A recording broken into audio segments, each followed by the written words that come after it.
అవతల వాళ్ళు మీ చేతులు పెట్టిపోదామని చెప్పి వచ్చిన. మీకు తెలుసు, మొన్ననే ఎన్నికలు జరిగితే జెండాలను పక్కబెట్టి పార్టీలను పక్కబెట్టి మోడీ గారే దేశానికి ప్రధానమంత్రి ఉన్నారని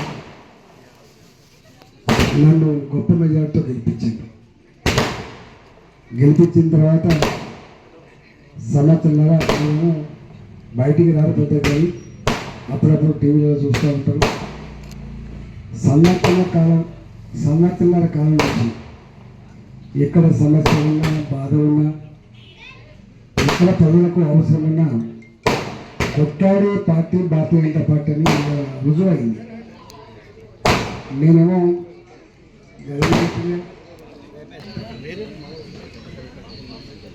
మోడీ గారు అక్కడ ఉండాలని నాలాంటి వారిని గెలిపించింది. నేను కొత్తని కాదు, పాతని. ఇక్కడ ఎంపీగా కొత్త, కానీ 25 ఏళ్ళుగా నేను రాజకీయాల్లో ఉన్నా. ఇంకో 10 ఏళ్ళు ఇక్కడనే ఉన్నా పోటీ పొందగలను. నేను ఇక్కడ 35 ఏళ్ళ పరిచయం నాది. ఆనాటి తెలంగాణ ఉద్యమంలో ఆనాడు నాయకుడిగా 14 ఏళ్ళు పనిచేసింది. తెలంగాణ వచ్చినాక మొట్టమొదటి ఆర్థిక మంత్రిని, పైసల మంత్రిని నేను. ప్రపంచమంతా కన్నీళ్ళు పెట్టినాడు, కరోనాతో వణికిపోయినాడు. నేనే అప్పుడు ఆరోగ్య శాఖ మంత్రిగా ఉన్నా. అక్కడ ఇప్పుడు ఎవరు కనపడపోయింది, ఒక్కనే కనపడేది. టీవీలో చూడగానే ఇంటర్లో కనపడేది. అలాంటి అట్లాంటి పరిస్థితి ఉండే. ఆ తదుపరి అనేక మార్పులు చేర్పులు మీకు తెలుసు. నేను కొట్టాడు బయటకు వచ్చిన. ఇవాళ ఎంపీ మీ ఆశీర్వాదంతో అయినా ఉన్నంతలో నాకు ఇంకో వ్యాపకం లేదు. నాకు ఒకటే పని, ఎక్కడ ప్రజలకు ఆపదంతో అక్కడ ఇట్లా గుర్తుపెట్టాను. ఒక హైదరాబాద్ ఇల్లు కూలగొట్టేవాడు ఉంటాడు, ఒక మూసి ప్రక్షాళపేట పేదల ఇల్లు కూల్చగా ఉంటాడు, ఎక్కడన్నా పేదల భూములు గుంజుకునే కాడ పేదల పక్షాన ఇట్లా ఉంటాడు. ఇవాళ ఏ పని చేయాలన్నా కూడా మనమే ఉన్నాం. వీళ్ళు అంటారు, ఇప్పుడు ఇంతకుముందు అంటే ఆయన మంత్రి ఉండే, ఆయన కాలం ఉన్నప్పుడు ఏదో మాట్లాడి నడిచింది. 2 ఏళ్ళు అవుతుంది, 5 పైసల బిల్ల పనిచేసే సత్తా లేదు వాళ్ళకి. 5 పైసల బిల్ల పనిచేసే సత్తా లేదు వాళ్ళకి. మీరు అడగండి ఎవరన్నా. ఇక్కడైతే కాంగ్రెస్ పార్టీ ఇక్కడ పెద్ద లేదు. అంతో ఇంతో ఓ బోరు కావాలన్నా, ఓ రోడ్డు కావాలన్నా, ఓ మోరీ కట్టాలన్నా, ఓ బడికింది పైసలు కావాలన్నా తెచ్చిచ్చోళ్ళు ఎవరంటే ఇప్పుడు ఇట్లా అంటాడు కొడుకున్నాడు. తప్పకుండా పనిచేస్తా. వాళ్ళకే అధికారం లేకపోయా, వాళ్ళ డబ్బులు లేకపోయా, ఈ మున్సిపాలిటీకి వాళ్ళు గెలిపించి తెచ్చేది ఏంటి, ఇచ్చేది వాళ్ళు ఏం తెచ్చేది ఇచ్చేది. ఓన్లీ ఆ ఎన్నికలప్పుడు వస్తారు, వాళ్ళని వీళ్ళు ఇన్ఛార్జ్గా పెడతారు, వీళ్ళు పైసలు పట్టుకొచ్చి ఆశ పెట్టి ఓట్లు వేసుకునే ప్రయత్నం చేస్తారు. మన విగ్గిలం అన్ని విషయాల పట్ల అవగాహన ఉండాలి. కాబట్టి ఇక్కడ ఒకవేళ పైసలే అయితే నేను గెలిచేటోడు కాదు. ఇక్కడ మొన్న పైసలే అయితే నేను గెలిచేటోడు కాదు. ప్రజలు ఎప్పుడు కూడా ధర్మం, న్యాయం, మనోడెవడు, మందోడెవడు, పని చేసేవాడెవడు, పని దొంగేవాడు, మన పిలితే పలికేవాడేవాడు, తప్పించుకుంటాడు ఎవడో మీకు అంతా తెలుసు. కాబట్టి మీరు ఇంతకుముందు మాలతి ఉప సర్పంచ్ చేసి అనుకుంటారు. ఉప సర్పంచ్ చేసి మీ ప్రేమని పొందిన బిడ్డ ఆమె. ఈమెలో పక్క వాడు ఉంది. కాబట్టి వీళ్ళిద్దరినీ మీ చేతిలో పెట్టిపోతున్నా, గెలిపించి ఇవ్వండి, పని చేసే బాధ్యత నాది.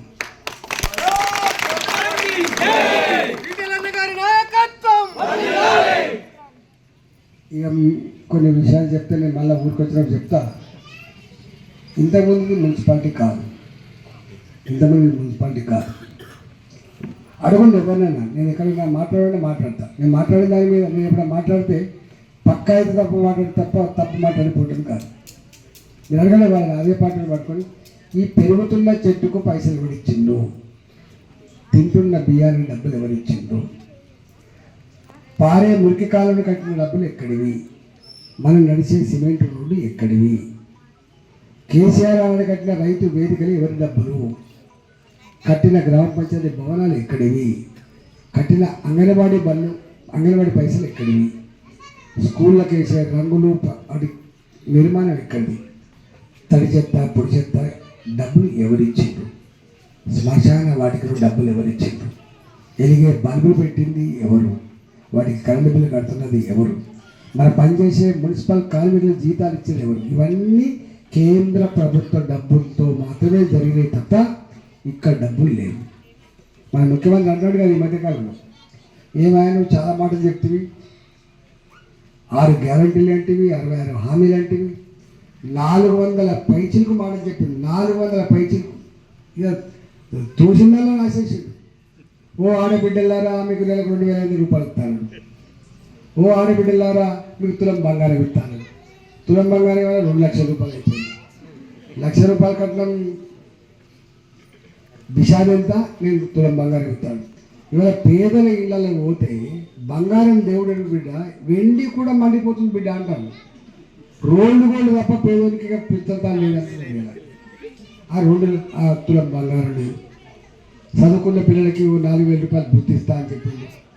ఇప్పటి వరకు నేను ఇప్పుడే రాజరెడ్డి అంటున్నాడు, అక్కడ పెన్షన్ ఒక యాక్సిడెంట్ అయి జీవోత్సవం వల్ల పడి ఉంటే ఆయన భార్య వచ్చి ఏడుస్తుంది, అయ్యా మా భర్తకి ఇట్టున్నాడు, నాకు చేస్తున్న ఎవరు లేరు, నేను ఒక్కదాన్ని కూలి చేస్తాను, నా కుటుంబం అంతా బతకాలకి పెన్షన్ ఇప్పించాను. ఆనాడు కేసీఆర్ 2 సంవత్సరాలు 3 సంవత్సరాలు ఎగబెట్టింది, ఈయన వచ్చినా కూడా 2 ఏళ్ళు అవుతుంది, ఇప్పటిదాకా కొత్త పెన్షన్ లేవు. జీవచ్చ వల్ల పడిన వాళ్ళకు పెన్షన్ లేదు, హ్యాండిక్యాప్డ్ సర్టిఫికేట్ వాళ్ళకి పెన్షన్ లేదు, ముసలి తల్లికి తండ్రికి పెన్షన్ లేదు, భర్తలు వదిలిపెట్టిన ఒంటరి మహిళకు పెన్షన్ లేదు, 2,500 రూపాయల నుంచి 2,000 రూపాయలకి 4,000 రూపాయలు దేవుడే కొత్తలో పెన్షన్ లేవు. ఎందుకు లేవంటే పైసలు లేవు అంటాడు. పైసలు లేనైనా రేపు గెలిచి ఏమి ఇస్తారు మనకు? ఈ ఎన్నికలు కూడా ఎందుకు జరుగుతున్నాయి? కేంద్ర ప్రభుత్వం నుంచి వెళ్ళి పైసలు వస్తాయి కాబట్టి, ఒక ఎన్నికలు జరగకపోతే డబ్బులు రావు కాబట్టి ఎన్నికలు జరుగుతున్నాయి. అందువల్ల ఇవాళ ఎవరి దగ్గర ఏం లేదు, ఉంటుంది ఇంతో అంతో ఈ రోడ్లు, ఈ బ్రిడ్జిలు, ఈ రైల్వే స్టేషన్లు, ఈ పనులు జరుగుతున్నాయంటే ఆ కేంద్ర ప్రభుత్వం నరేంద్ర మోడీ గారు ఇచ్చిన డబ్బుతో జరుగుతుంది. కాబట్టి ఏ పని జరగాలన్నా కూడా భారతీయ జనతా పార్టీ ఇలా కౌన్సిలర్కి వెళ్తే, రేపు మున్సిపల్ చైర్మన్ అయితే అంతో ఇంతో తప్పకుండా వీటిని చేసి పెట్టే బాధ్యత మా మీద పెట్టమని చెప్పి నాకు అప్పగించమని చెప్పడానికి వచ్చిన కాబట్టి మీరు దయచేసి మంచి మేయర్తో గెలిపించాలని. గుర్తు అంటే అంతా కూడా గుర్తు, పువ్వు గుర్తే, నాకు ఎట్లా వేసిందో పువ్వు గుర్తుందో అట్లే వాళ్ళు కూడా పువ్వు గుర్తులు ఓటేసి గెలిపించాలని గుర్తు. భారత్ మాతాకి, భారత్ మాతాకి జై శ్రీరామ్, జై శ్రీరామ్. కమలం పువ్వు గుర్తుకే, కమలం పువ్వు గుర్తుకే నరేంద్ర మోడీ గారి నాయకత్వం. అయితే ఇక్కడ